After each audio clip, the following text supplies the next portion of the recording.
Assalamualaikum warahmatullahi wabarakatuh. Waalaikumsalam warahmatullahi wabarakatuh. Selamat siang, salam sejahtera, namo buddhaya, salam kebajikan, salam sejahtera, Om Swastiastu, tabe salamat lingus, nalatai sembah sujud, karedem malempang, adil katalino, bacurane kasarunga, basengat kajubatan, arus. Yang saya hormati Bapak Kepala Sekolah SMP 1 Satap Kahayan Kuala beserta Dewan Guru yang saya sayangi. Terima kasih atas kesempatan dan waktu yang luar biasa ini sehingga saya Swasti Dia Lestari CGP Angkatan 10 dari SMP 1 Satap Kahayan Kuala Kabupaten Pulang Pisau akan memberikan sedikit ilmu, semoga bermanfaat. Jadi yang akan saya bahas yaitu tentang diseminasi budaya positif. Kalau Bapak Ibu cermati, pasti pernah mendengar budaya positif. Nah, coba siapa yang ingin mendeskripsikan apa sih budaya positif yang Bapak Ibu ketahui? Bapak Ibu Masuk tepat waktu. Masuk tepat waktu, boleh. Apalagi Berpakaian rapi. berpakaian rapi, bagus. Ada lagi Bertanggung jawab. bertanggung jawab. Jadi itu adalah salah satu contoh ya, beberapa contoh yang sudah Bapak Ibu terapkan di sekolah tentang budaya positif. Nah, untuk meyakinkan dan menguatkan Bapak Ibu tentang budaya positif ini, akan saya beberapa materi yang akan saya sampaikan. Yang pertama yaitu tentang teori kontrol, kemudian teori motivasi, 5 posisi kontrol guru, segitiga restitusi, dan 5 kebutuhan dasar manusia. Jadi inilah ilmu-ilmu yang akan menciptakan budaya positif yang nantinya akan disepakati oleh seluruh warga sekolah, akhirnya menjadi satu kesatuan keyakinan yang akan dilaksanakan seikhlas-ikhlasnya dari dalam diri, supaya apa? Supaya keyakinan-keyakinan yang kita buat dapat terlaksana dengan baik. Jadi kalau kita sebagai guru refleksi sebentar, apakah Bapak Ibu sudah menggunakan cara-cara positif untuk memberikan peringatan kepada anak didik kita? Tidak. Jadi pasti Bapak Ibu pasti ada yang namanya hukuman. Jadi tidak terlepas dari itu semua. Saya pun juga melakukan, ya. Jadi kita juga melakukan hukuman-hukuman yang kadang membuat anak-anak takut seperti itu. Kira-kira seperti apa hukuman yang pernah Bapak Ibu berikan kepada siswa?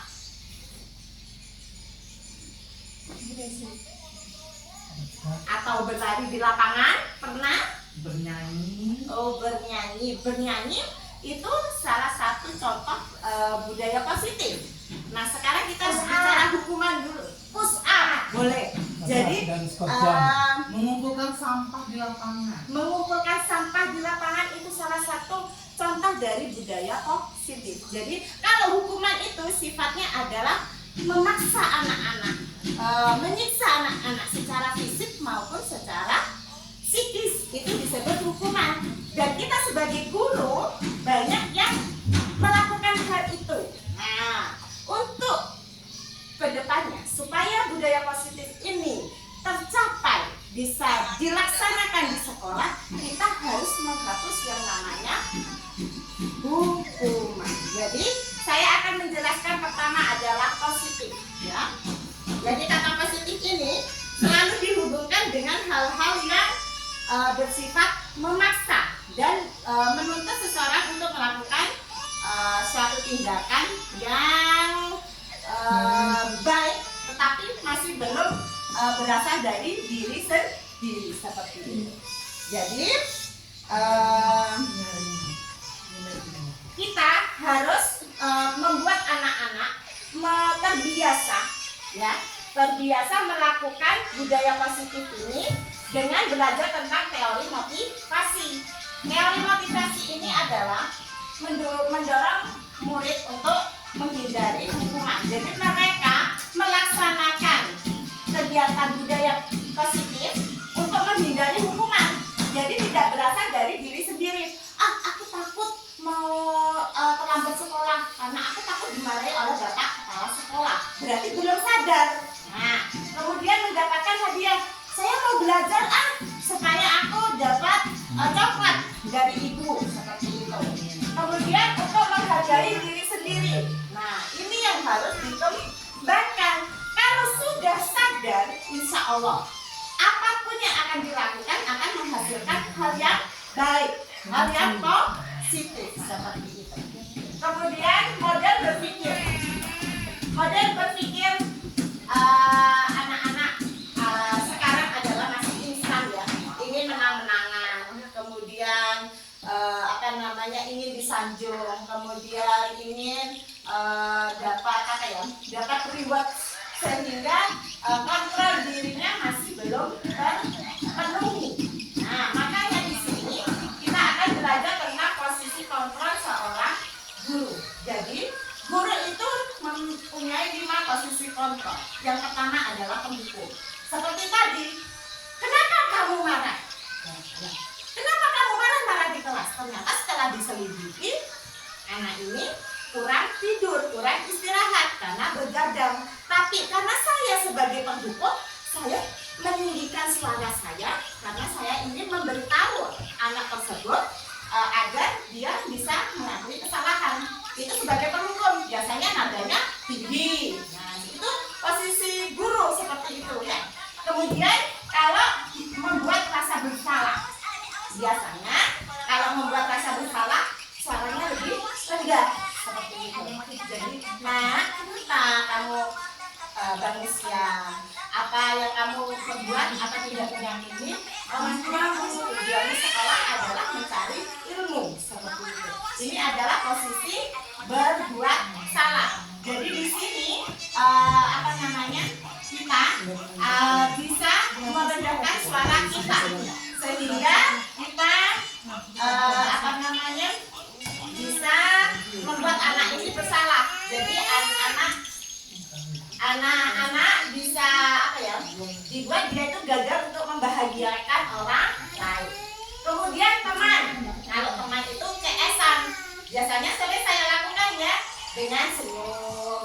Ayo, kenapa anak tidak masih belum bisa membaca? Oh, saya masih bekerja, Bu. Nah, sambil senyum-senyum itu adalah pola kontrol seorang guru sebagai teman. Nah, kalau pemantau hampir sama dengan berbuat salah, tetapi ini ada konsekuensinya. Nah, konsekuensinya. Jadi di sini anak sudah tahu yang dilakukan itu benar atau salah. Nah, tapi sebagai guru kita masih memantau. Ya, berarti kalau kamu tidak mengerjakan soal, tidak mengerjakan PR-mu, konsekuensinya apa? Anak itu pasti bisa menjawab, baik Bu, konsekuensinya saya harus tinggal di kelas ketika istirahat. Nah, tetapi guru tetap memantau. Baiklah. Nah, guru akan memberikan kesempatan kepada muridnya. Baiklah, kamu silakan mengerjakan soal di dalam kelas, tetapi harus selesai. Dan setelah selesai,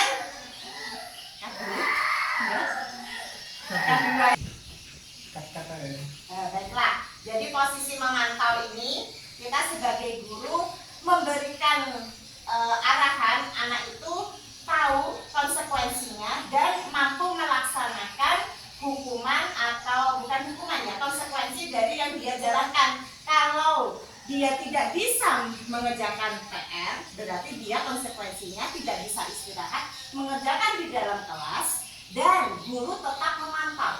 Ini adalah sebagai pemantau. Nah, sedangkan kesempurnaan seorang guru ini adalah sebagai posisi manajer. Di sini sebagai posisi manajer, kita sebagai guru menganalisis bagaimana kita memecahkan masalah-masalah yang dihadapi oleh murid dengan berbicara face to face dari hati ke hati. Anak dipanggil ke kantor, kenapa kamu melakukan itu? Kemudian diajak ngobrol, solusinya seperti apa, akar permasalahannya seperti apa, dan apa yang dijadikan setelah permasalahan itu ada solusinya. Ini adalah manajer. Jadi diharapkan dengan adanya posisi kontrol guru sebagai manajer, kita bisa menciptakan budaya positif yang ada di sekolah kita. Jadi kita bukan menghadapi anak dengan kekerasan, tetapi dengan psikis yang sesuai dengan tahapan-tahapan umurnya. Seperti kita adalah anak yang menghadapi anak yang remaja, usia remaja. Jadi usia remaja itu adalah usia-usia yang masih rawan, masih mencoba. Benarkah kalau saya melakukan ini, orang tua saya tidak marah? Kalau saya seperti ini di sekolah, ibu guru tidak marah. Jadi mencoba ini adalah masa-masa remaja. Dan di sini sebagai manajer kita harus mampu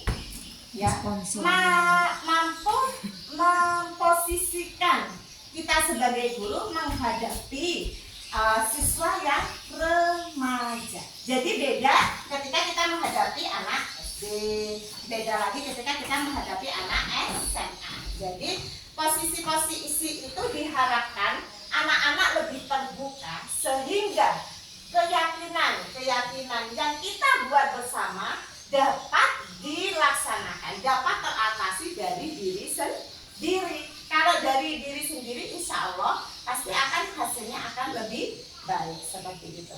Jadi, kalau kita sudah menguasai posisi-posisi kontrol yang kita miliki sebagai guru, maka ini kita juga harus belajar tentang 5 kebutuhan dasar manusia. Ada yang bertahan hidup. Berarti kalau bertahan hidup berarti berhubungan dengan apa? Ekonomi. Kebutuhan pokok manusia itu apa saja? Sandang, papan. Kalau sudah terpenuhi, seperti ini kebutuhan bertahan hidup, apakah seorang siswa dapat menjalankan aktivitas pembelajaran dengan baik? Kira-kira Bapak Ibu seperti apa? Tidak juga. Karena dengan kita sebagai manusia, setelah kita memenuhi kebutuhan pokok kita ini, setidaknya akan memberikan modal untuk melakukan aktivitas yang lebih baik ke depannya. 50% ketika kita bisa memenuhi yang namanya kebutuhan hidup. Gimana kita akan menerangkan kepada siswa ketika siswanya lapar? Coba seperti apa? Apakah dia bisa konsentrasi? Ada. Tidak, pastinya pasti gelisah. Persoalan ini pernah terjadi di kelas Bapak Ibu? Sering. Kira-kira faktornya karena apa? Bergadang. Bergadang. Berarti bukan karena orang tuanya yang tidak mampu membeli beras, tetapi memang karena anaknya yang tidak mau sarapan. Ya, ketika kita memposisikan ketika kita lapar, kita juga akan mengalami sulit konsentrasi ya. Kita mengerjakan segala sesuatu. Ini kebutuhan. Kemudian penguasaan. Jadi anak ini perlu yang namanya suatu kedudukan atau kekuasaan ketika dia melakukan melakukan perbuatan. Jadi ada yang saya adalah anak seorang guru, biar aja saya membuli teman-teman saya. Ini adalah contoh adalah penguasaan. Kebutuhan anak yang ingin dia itu mempunyai daerah kekuasaan. Seperti itu. Ini adalah sifat manusiawi. Kemudian kasih sayang dan rasa diterima. Di sini ya. Jadi kalau kasih sayang dari orang tua terpenuhi, contohnya anak yang broken home, pasti dia akan berulah di dalam kelas. Padahal ketika kita telusuri, pasti dia kekurangan kasih sayang, kekurangan cinta kasih. Jadi berulang ngoceh aja. Coba Bapak Ibu telusuri. Coba Bapak Ibu bicara dari hati ke hati. Pasti mereka akan ini kekurangan yang namanya kasih sayang. Nah, seperti itu ya. Jadi ada contoh anak yang malas ke sekolah. Jadi setelah saya tanyai, saya telusuri latar belakang keluarganya. Oh, memang ternyata di dalam keluarga tersebut memang ada permasalahan sehingga anak itu menjadi malas untuk pergi ke sekolah, malas untuk belajar. Nah, ada pendekatan-pendekatan khusus ketika kita sudah tahu anak ini baterainya kurang kasih sayang seperti itu. Jadi 5 kebutuhan dasar manusia itu kita ibaratkan sebagai baterai. Kalau baterainya itu menurun, pasti volume dari sebuah bukan hanya volume, cara kerja dari sebuah produk pun juga akan menurun seperti itu. Jadi kita pasti akan tahu, oh ini baterainya yang harus diganti. Begitu juga dengan kebutuhan dasar manusia. Kemudian kesenangan. Nah, kebutuhan akan kesenangan. Jadi anak-anak itu bosan. Oh bosan, nah kita harus ice breaking seperti itu. Jadi kita sebagai guru itu harus inovatif, kreatif dan ATM, amati, tiru dan modifikasi supaya anak-anak bisa belajar dengan senang, ya seperti itu. Akhirnya tercipta suasana kelas yang diharapkan anak-anak. Kalau suasana kelasnya sudah nyaman, insya Allah pembelajaran kita juga akan senang. Nah, seperti saya senang sekali ketika ada salah satu murid, Bu, kenapa nggak masuk kelas saya? Wah, itu berbunga-bunga hati saya seperti itu. Oh, berarti saya ini dianggap sebagai guru yang menyenangkan, dinanti oleh guru yang seorang dirindukan. Oh, dirindukan benar, Bu Desi. Dikasih Ya, seperti itu ya. Jadi itu. Kemudian kalau kebebasan, di sini kebutuhan akan kebebasan. Mereka akan bosan ketika anak-anak di sini kebebasannya dirampas ketika kita memberikan tugas dan tidak sesuai dengan minat dia. Jadi akhirnya dia merasa kebebasannya terenggut. Misalkan puasaan ya, disuruh harus tadarus, selain berpuasa kemudian harus tarawih. Padahal ketika kita sudah kenyang, sudah habis berbuka, akan malas rasanya. Jadi kebebasan mereka itu akan terenggut di sini. Jadi baterai mana yang harus kita ganti supaya permasalahan yang ada dengan siswa kita dapat teratasi. Ketika sudah teratasi, insya Allah kita dapat menciptakan suatu keyakinan, suatu budaya positif yang nantinya antara kita, guru, semua warga di sekolah itu dapat melaksanakannya dengan baik. Nah, ini adalah kita sekarang akan membahas tentang segitiga restitusi. Yuk coba Bapak Ibu, sebelum saya lanjutkan, saya briefing sebentar lah.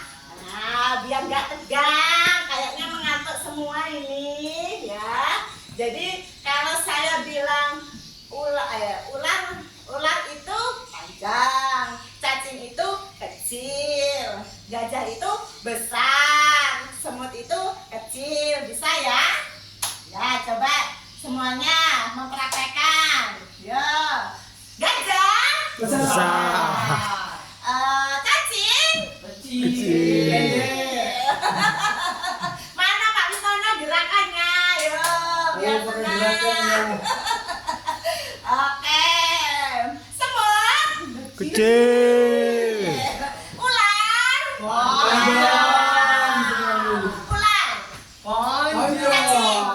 gajah Besar. semut gajah. Terima kasih teman-teman semuanya.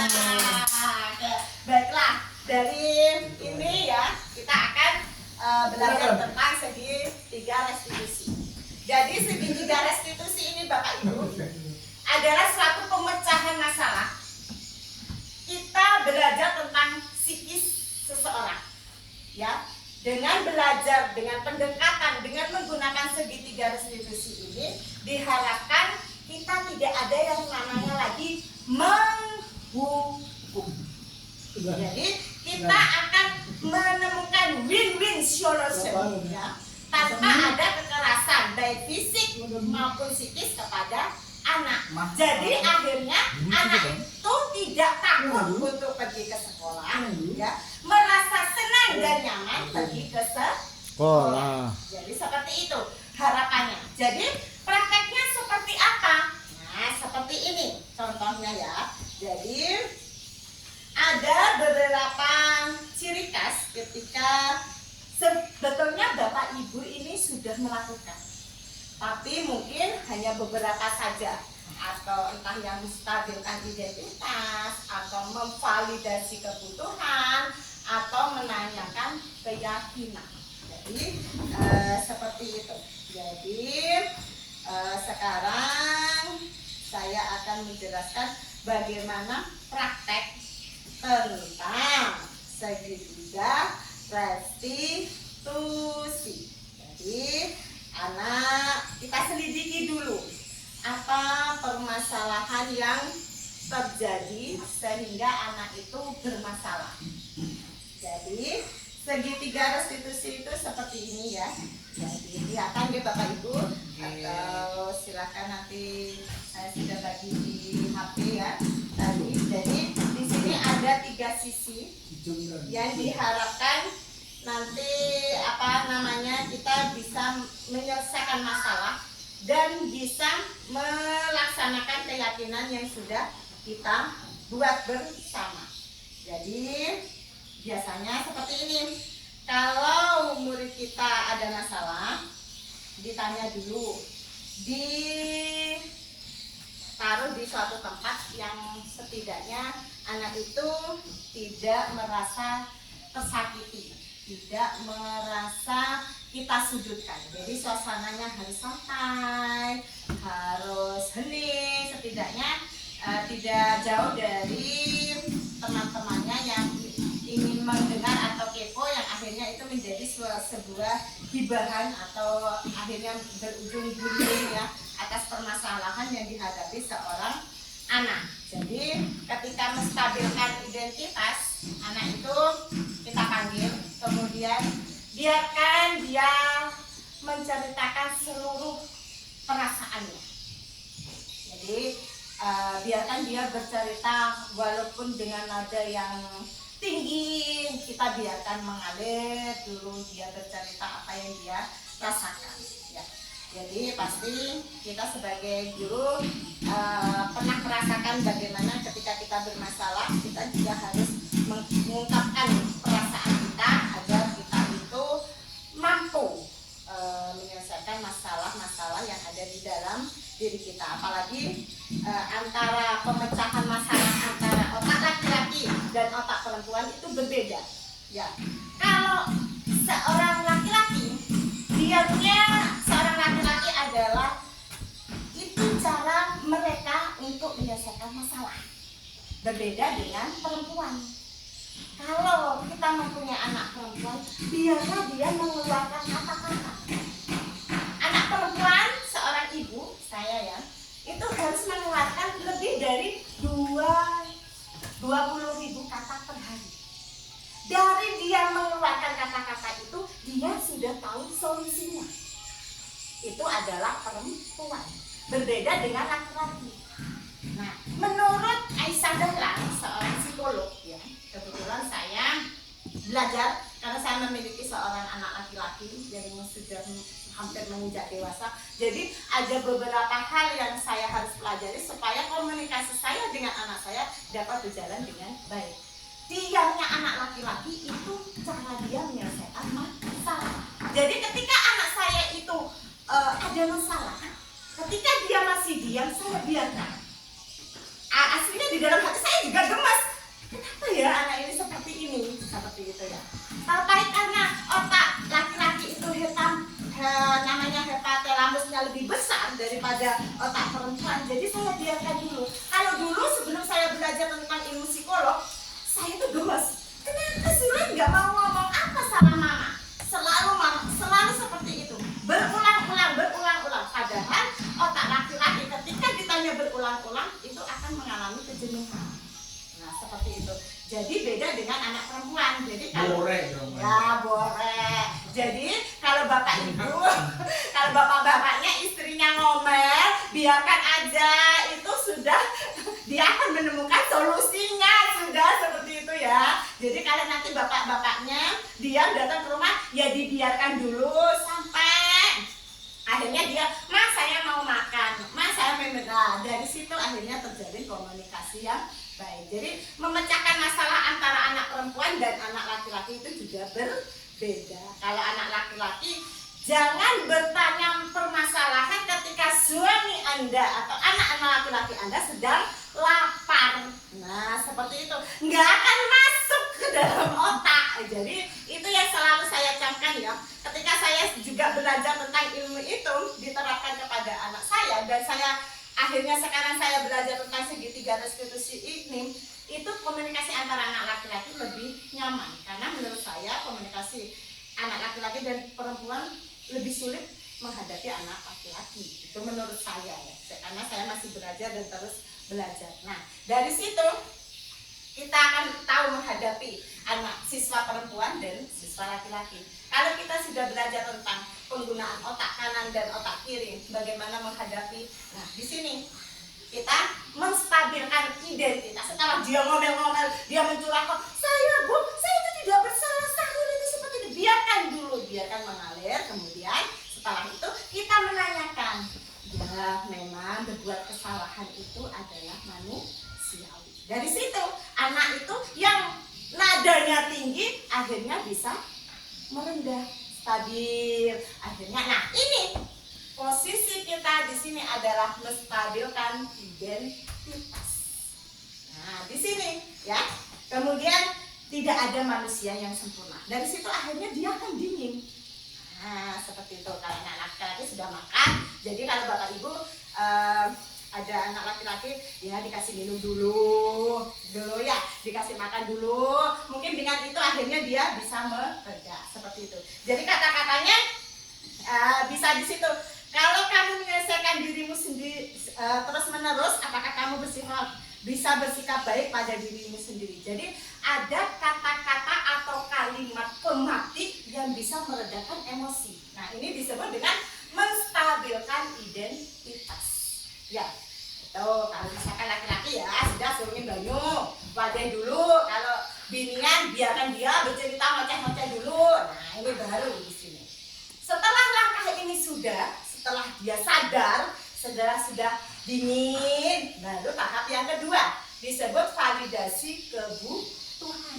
Nah ya, nanti jangan berpikir butuhnya orang Banjar ya. Validasi keperluan. Ya, di sini ya. Nah, di sini, tadi itu sudah ngoceh-ngoceh. Nah, di sini ini kita cari latar belakangnya. Apa sih masalahnya? Pasti kamu punya alasan. Nah, kenapa kamu bisa berbuat seperti itu? Nah, di sini ini memvalidasi kebutuhan atau keperluan.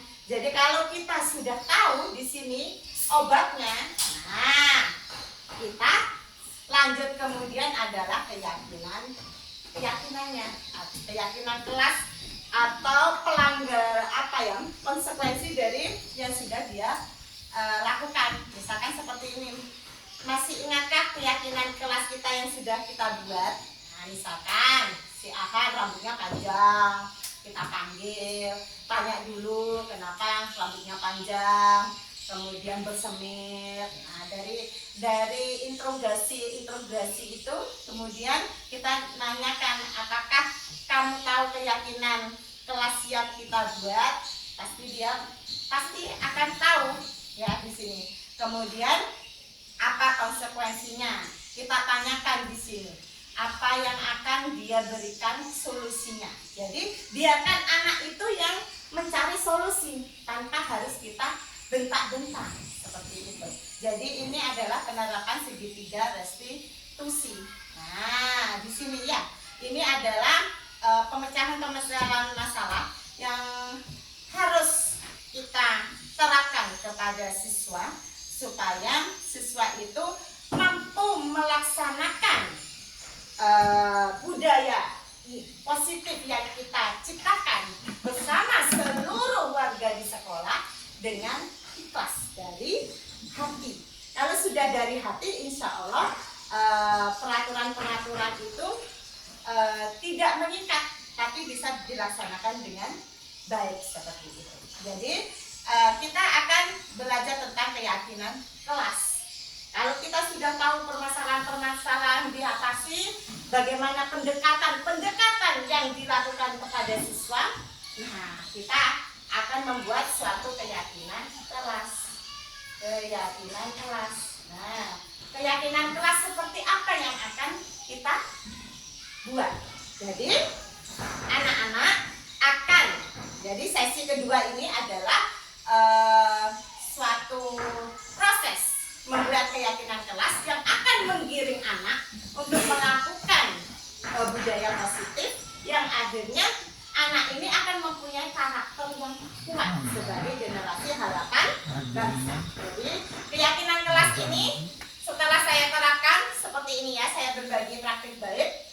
Jadi anak-anak di dalam kelas saya kumpulkan, kemudian saya tanyakan keyakinan seperti apa atau keinginan seperti apa yang kamu harapkan dari kelas ini supaya kamu dapat belajar dengan nyaman, dengan asik, dengan heboh, dengan semangat. Akhirnya pembelajaran itu dapat dilaksanakan dengan baik dan lebih bermakna. Jadi di sini ya.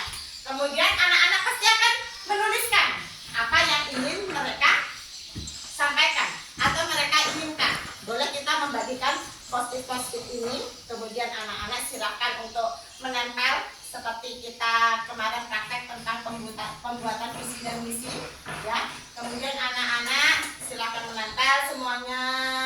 Kemudian dari keinginan-keinginan mereka ini kita kelompokkan. Nah, coba saya tanya, masih ingat ada berapa profil pelajar Pancasila?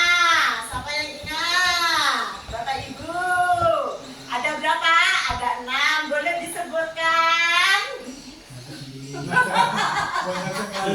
Ya, beriman dan bertakwa Ya. kepada Tuhan yang Maha Esa serta bagus. berakhlak mulia. Lanjut. Apalagi? Bergotong royong, Bergotong royong. Lanjut. Kreatif bernalar terus. kritis, Oke. Berkebinekaan global. Oh, baiklah. Mandiri. Satu lagi, mandiri. Jadi, 6 unsur-unsur yang ada di profil pelajar Pancasila ditambah dengan filosofi Ki Hajar Dewantoro, mari kita ciptakan budaya positif di sekolah kita. Nah, dari situ, dari mandiri anak-anak ya, mandiri, kemudian tanggung jawab, menjaga kebersihan, kemudian bernalar kritis, kemudian ada lagi di sini berani berpendapat ya, berani berpendapat. Nah, dari berpendapat dan tulisan-tulisan ini ya, dari curhatan-curhatan mereka ini akhirnya kita akan membuat yang namanya keyakinan kelas, kesepakatan kelas yang nantinya ini akan kita laksanakan secara bersama-sama tanpa adanya paksaan di dalam diri seperti itu ya. Jadi nanti Bapak Ibu boleh dipraktekkan ya, yang wali kelas, kemudian misalkan tidak hanya wali kelas saja, Bapak Ibu di setiap pembelajaran juga diperbolehkan membuat kesepakatan seperti saya. Silakan membawa HP, silakan menggunakan HP. Ketika itu Ibu berikan izin untuk menggunakan yang berhubungan dengan pembelajaran. Atau kalau saya ketika jam agak siang ya, saya perbolehkan anak-anak untuk minum karena memang cuacanya di sini panas. Jadi kesepakatan itu tidak hanya kesepakatan kelas saja, keyakinan kelas saja yang harus ditaati antara Bapak Ibu secara pribadi juga boleh, supaya apa? Pembelajaran itu lebih solid. Jadi anak-anak, keperluan anak-anak tentang apa ya, kelas yang membuat mereka aman dan nyaman itu bisa terpenuhi seperti itu. Jadi kalau saya memang kalau jam siang saya perbolehkan, karena menurut saya di Kalimantan ini cuacanya agak panas ya. Jadi silakan, karena minum air putih itu juga bermanfaat bagi tubuh kita. Jadi kita lebih baik memberikan apa ya, suasana kelas yang sesuai dengan keperluan anak-anak juga gurunya, sehingga sama-sama antara dua sisi dapat berkomunikasi baik, take and give. Jadi saling memberi dan menerima. Seperti itu ya. Jadi kesepakatan ini ya sudah selesai. Kita nanti buat poster yang besar. Saya sudah lihat di kelas 8 ya, kelas 9, kelas 7 sudah ada keyakinan itu dibuat. Boleh anak-anak membuat seperti ini, atau dibentuk dalam poster, atau dibuat dengan tulisan, atau ada yang pintar menggambar, kan boleh nanti ditambahin apa menurut mereka. Jadi buatlah keyakinan kelas itu menjadi suatu keyakinan yang akan dilaksanakan bersama-sama ya, tanpa adanya suatu paksaan di sini. Jadi akhirnya budaya positif tidak hanya murid saja, tapi kesepakatan itu juga bisa dijalankan di dalam kantor atau kita sebagai sesama guru. Jadi kesepakatannya apa ya, keyakinannya apa. Jadi unek-uneknya boleh dibicarakan sama dengan Bapak Kepala Sekolah ya, seperti itu ya. Jadi sama-sama enak seperti itu. Jadi tidak ada dusta di antara kita, seperti itu ya. Jadi pasti orang itu mempunyai permasalahan sendiri-sendiri ya dalam melaksanakan suatu kegiatan. Jadi agar kegiatannya pembelajaran kita dapat berjalan dengan baik, maka lebih baik kita akan membuat keyakinan ketika kita bekerja. Seperti itu Bapak Kepala Sekolah. Akan kita coba ya membuat itu, sudah tertuang di visi misi juga bisa.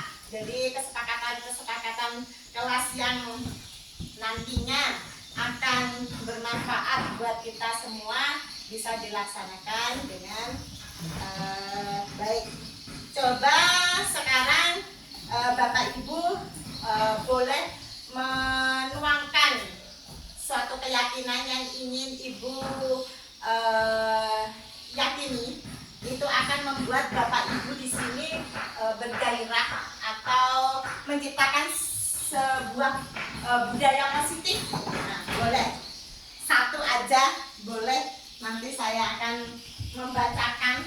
Jadi kita langsung praktek langsung ya. Jadi budaya positif yang ingin Bapak Ibu berikan atau inginkan supaya kita sebagai pembelajar menjadi lebih bersemangat, tidak hanya muridnya saja. Kita mulai dari diri kita sendiri ya, dari diri kita sendiri, dari keluarga, kemudian kita tularkan kepada anak-anak seperti saya yang sekarang mulai belajar tentang psikis seorang anak laki-laki, karena anak saya sudah beranjak dewasa. Dan semoga ilmu yang saya berikan ini bisa saya tularkan bagaimana mengatasi seorang anak laki-laki dan perempuan. Jadi kita nanti tidak terbebani dengan hal-hal yang apa ya, sepele sebetulnya. Bisa diselesaikan dengan baik tanpa ada kekerasan, sehingga komunikasi itu juga akan terjadi. Jadi kolaborasi antara sesama guru, murid, warga sekolah akan membentuk suatu budaya positif yang luar biasa di sini. Ya, jadi Ibu Desi, disiplin diri. Boleh menceritakan Ibu Desi? Ya, saya menuliskan di situ tentang disiplin diri. Ya, ya. Disiplin itu kan tidak hanya datang tepat waktu ya, tapi banyak makna dari kata disiplin ini untuk budaya positif ya. Selain datang tepat waktu, juga kedisiplinan guru-gurunya ya. Nah, ini yang harus kita atasi, karena salah satu disiplin itu kan misalnya keaktifan kita dalam bekerja ya. Misalnya selama ini banyak yang salah, mari sama-sama kita perbaiki. Masalahnya itu di mana, solusinya itu apa. Nah, seperti itu ya. Sehingga kita semua sama-sama enak ya. Atasan enak, bawahan juga enak ya. Mari kita membangun komunikasi yang baik ya, yang Baju terbuka. yang banyak-banyak. Ya. Hai. Ya. Seperti itu aja, terima kasih. Ada duit, Ibu. Itu mama itu loh. Jadi ini ya disiplin diri. Ayo gitu. Baiklah, ada iklan ya. Nah, ini salah satu budaya positif yang Pembantu bagus. sejam loh, masih lama itu. Nggak apa-apa, nanti bisa 2000. Tanggung jawab terhadap tugas dan kewajiban guru. Boleh diceritakan seperti apa Pak Bos, Pak Kepala Sekolah, silakan. Ini direkam. Banyak-banyak aja. 5-10 menit biar cepat habis. Terima kasih. Terima kasih untuk Bu Swasti dalam memaparkan diseminasi budaya positif ini. Sangat baik sekali, penjelasan pun sangat lugas dan sangat mudah dimengerti, dan kebetulan ini juga membahas tentang budaya positif ya. Jadi kebetulan saya mempertanyakan masalah tanggung jawab dan kewajiban seorang guru. Mungkin Bapak Ibu guru merasa atau tidak merasa, saya tidak tahu. Tapi selama ini saya mengamati ada hal-hal yang ada meninggalkan tanggung jawab yang besar, khususnya kepada peserta didik yang dititipkan oleh orang tuanya, wali murid ke kita, diberi amanah untuk mendidik anak-anak mereka, tetapi kita kadang-kadang melalaikannya. Nah, itu yang harapan saya ke depannya, kita semua bisa mengambil tanggung jawab itu yang diamanahkan ke kita, supaya nanti memberi kelulusan kepada anak-anak, memberi pendidikan kepada anak-anak, memberi nilai tambah. Artinya dia masuk nanti keluar ada nilai positif yang kita berikan kepada anak-anak. Itu ada pembedaan dari dia keluar di SMP ini, dari dia masuk sampai keluar itu ada pembedaan. Maksudnya seperti apa? Iya. Dibandingnya ketika sudah lulus dari SMP satu sekolah seperti apa? Harapannya seperti Yang apa ya? yang seperti profil Pancasila lah, intinya tentang itu, yang mandiri, kreatif, gotong royong. Jadi bertakwa kepada Tuhan yang Iya. Maha Esa, seperti itu ya. Jadi tanggung jawab bersama. Ya, tanggung jawab bersama. Jadi Artinya tanggung jawab itu yang harus kita pikul bersama, karena kita sadar tadi orang tuanya sudah menitipkan, memberi amanah ke kita untuk mendidik anaknya. Nah, itu yang sering saya rasa dilalaikan. Jadi Bapak Kepala Sekolah ingin menciptakan budaya positif yang bertanggung jawab. Jadi tidak hanya kepada siswanya saja, tetapi juga kepada seluruh elemen yang ada di sekolah SMP 1 Satang Kahayan Utara. Jadi kita semua harapannya dengan adanya budaya positif yang kita ciptakan bersama, nantinya akan membuat kita lebih ikhlas melaksanakannya dan lebih ringan untuk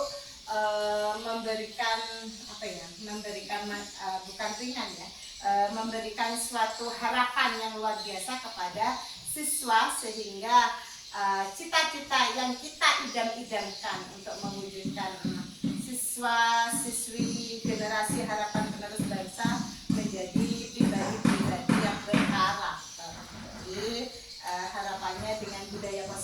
ini akan membuat kita semua menjadi lebih berkarakter. Kemudian ini ada cara ya, kalau ini mungkin memerlukan banyak waktu. Ini ada intervensi 30 detik ya. Jadi seperti ini kita langsung bisa menanyakan kepada anaknya secara langsung. Kalau permasalahannya itu cuma tidak seperti narkoba yang perlu penanganan yang panjang, kemudian penanganan yang serius, kita bisa menggunakan intervensi 30 detik. Jadi ketika ada anak bermasalah, kita panggil, kemudian langsung kita tanyakan, apa kamu ingin berbuat lebih baik? Ya, ada beberapa pertanyaan otomatis yang langsung kita gunakan supaya permasalahan itu bisa terselesaikan dengan cepat. Itu ketika kita menghadapi siswa-siswa yang takarannya, ukuran permasalahannya itu tidak besar, tidak rumit ya. Tapi kalau ini berhubungan masalah serius, kita bisa menggunakan segitiga restitusi ini dalam menghadapi permasalahan siswa. Jadi ada beberapa kalimat yang bisa digunakan dengan cepat ya, intervensi 30 detik. Contohnya seperti ini, apa kamu ingin berbuat lebih baik? Apa saat ini kamu sedang mencari orang yang sedang kamu inginkan? Jadi ketika dia marah, apakah kamu ingin meluapkan marahmu? Jadi dengan mempertemukan kedua belah pihak seperti itu ya, biar akhirnya mereka bisa menuangkan permasalahan-permasalahan yang terjadi.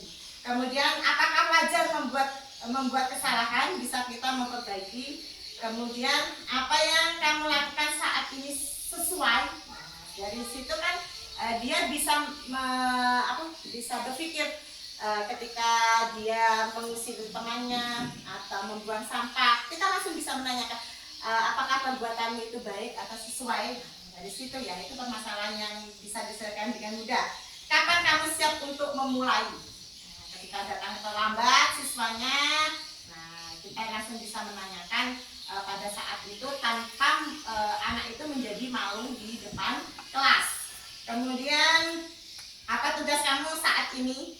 Dari situ kan tugasnya itu kita bisa tanyakan apakah tugasmu sebagai pelajar itu sudah terpenuhi atau belum. Kemudian apakah yang kamu inginkan, peraturannya apa. Jadi untuk hal-hal yang sepele langsung kita bisa melakukan intervensi 30 detik seperti itu.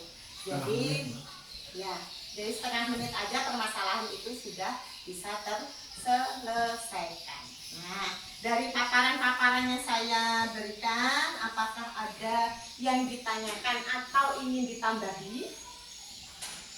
Atau sudah paham semua yang sudah saya terangkan, saya jabarkan seperti itu? Kalau sudah, ya boleh Bapak. Terima kasih Ibu Swasti. Ya. Saya mau menanya 5 kebutuhan dasar manusia. Ya. Khususnya tadi ketemu ada mendengar, maaf saya tidak agak jelas membacanya apa. Itu nomor berapa tadi?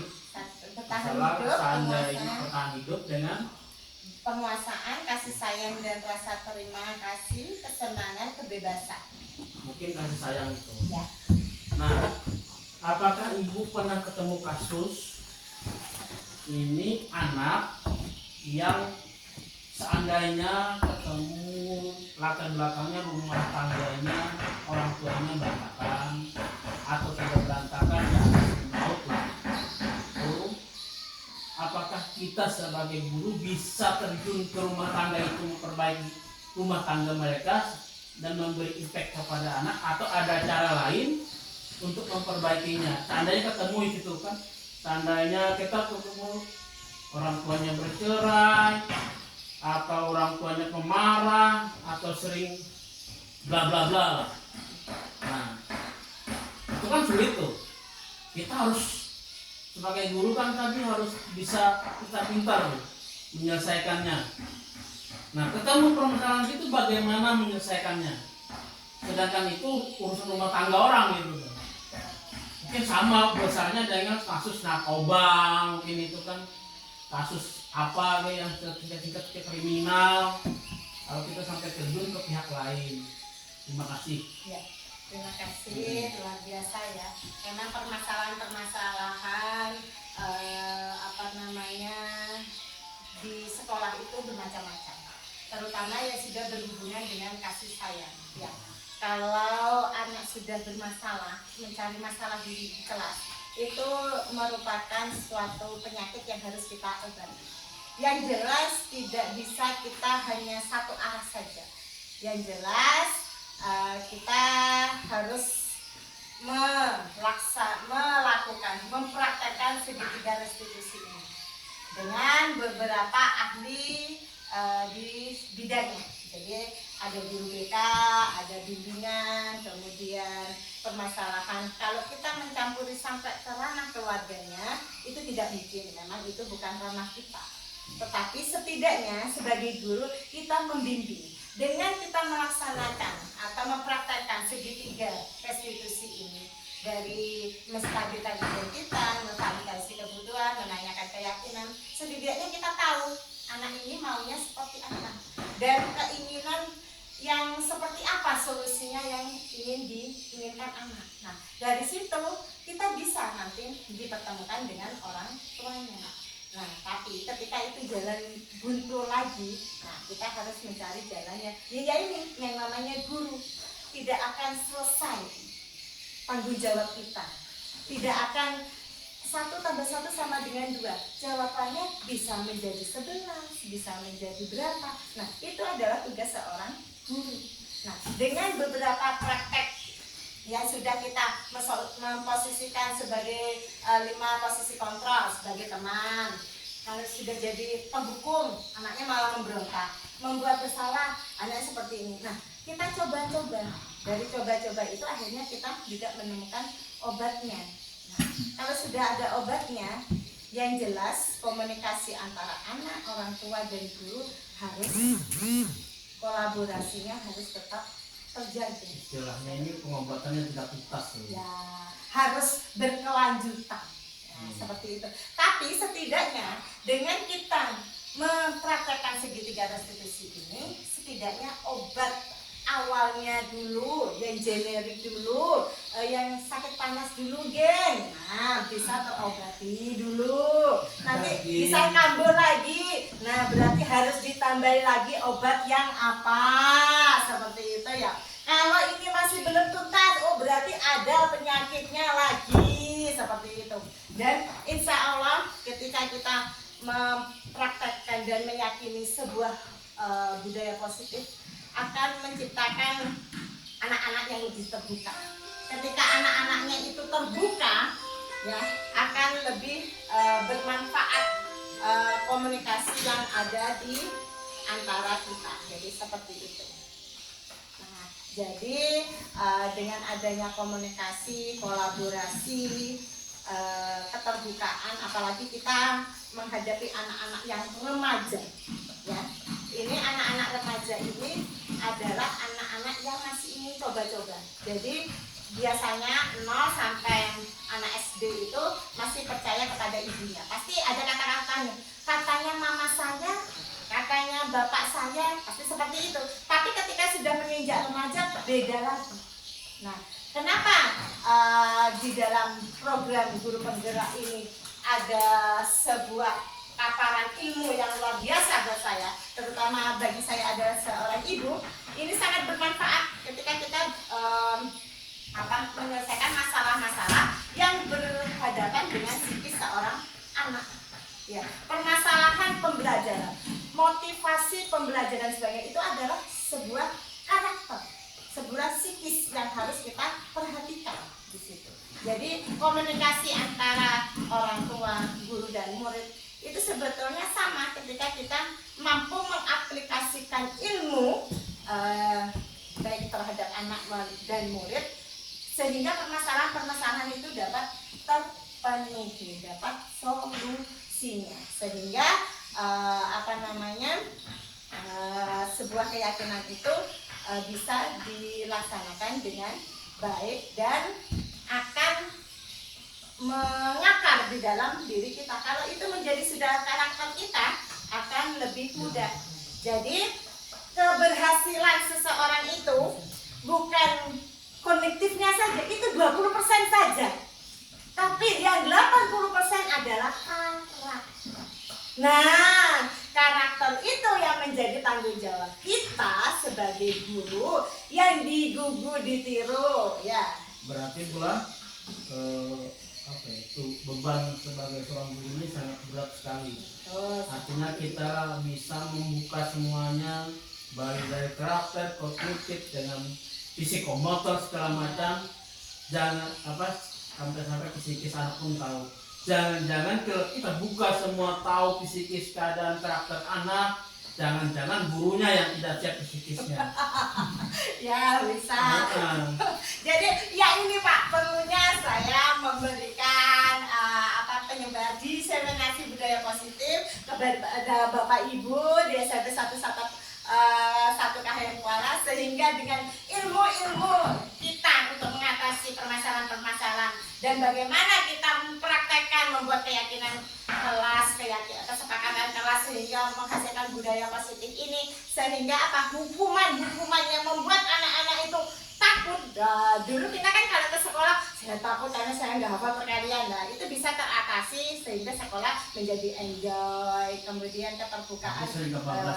Ya, ya itu permasalahan kita ya, apalagi kita sekarang lagi berperang dengan globalisasi yang tidak enteng efeknya ya. Jadi kita juga harus menjadi guru yang inovatif dan yang jelas kita harus mempunyai karakter yang tangguh untuk diri kita sendiri sehingga kita bisa menularkan ke anak-anak menjadi anak-anak yang tangguh dan mempunyai karakter yang luar biasa seperti itu. Jadi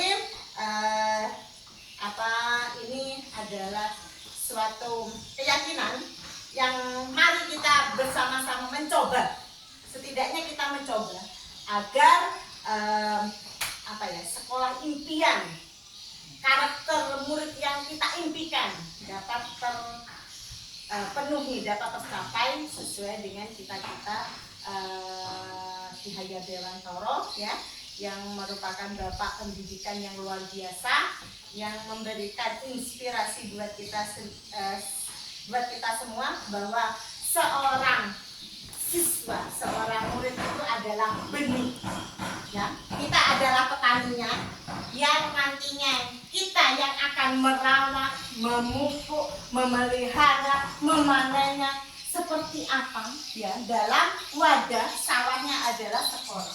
Jadi ketika unsur sawahnya, benihnya, petaninya dapat berkolaborasi dengan baik, akan tercipta, akan memanen hasil yang luar biasa seperti itu. Demikian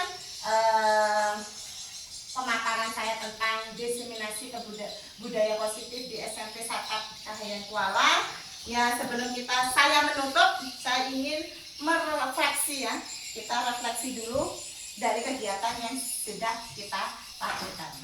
Ya, monggo yang mau merefleksi, Bapak Imas atau Bapak Litono, Ibu Desi, refleksinya bagaimana dengan 4F ya, peristiwanya bagaimana, apakah hatinya berbunga-bunga setelah saya mengajarkan budaya positif ini, kemudian pembelajaran apa yang akan didapat dari setelah memaparkan ini, dan apa sih manfaatnya untuk kedepannya.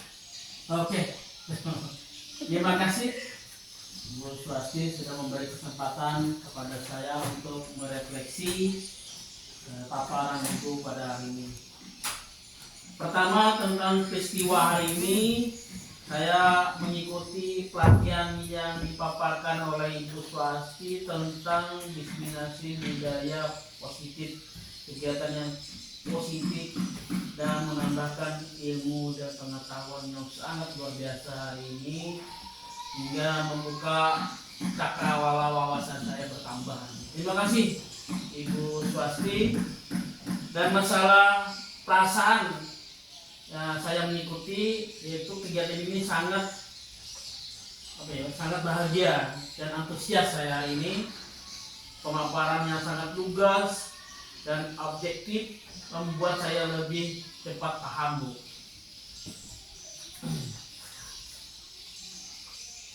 Dan yang pembelajaran yang saya dapatkan dari kegiatan ini yaitu saya paham tentang budaya positif yang akan dilaksanakan di sekolah ini.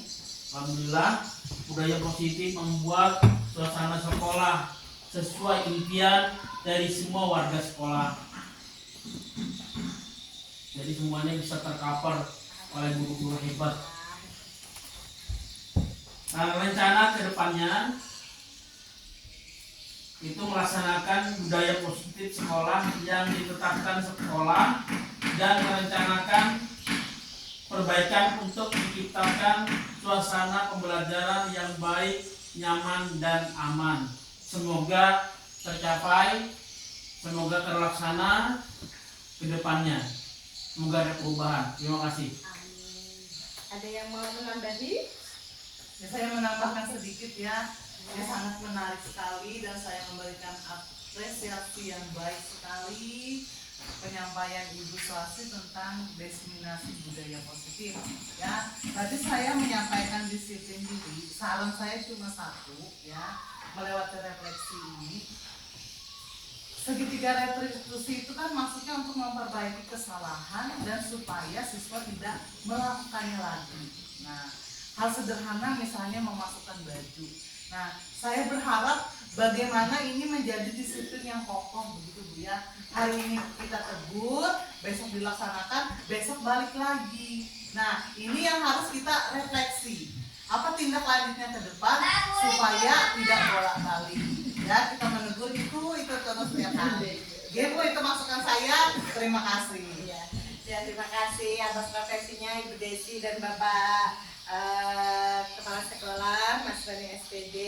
Semoga kegiatan yang telah saya lakukan dapat bermanfaat bagi Bapak Ibu sehingga Bapak Ibu guru di SMP Satu sehingga diseminasi budaya positif dapat dilaksanakan dengan baik di sekolah kita sehingga sekolah kita yang walaupun di tengah hutan ya jauh dari kata modern tapi kita mampu melahirkan generasi Emas muda 2045. emas 2005 ya dengan karakter yang kuat. Jadi saya akhiri presentasi saya hari ini, semoga bermanfaat. Mohon maaf apabila ada kesalahan karena kesempurnaan hanya milik Allah Subhanahu wa taala. Dan saya akhiri, wassalamualaikum warahmatullahi wabarakatuh. Selamat siang, salam bergerak dan menggerakkan.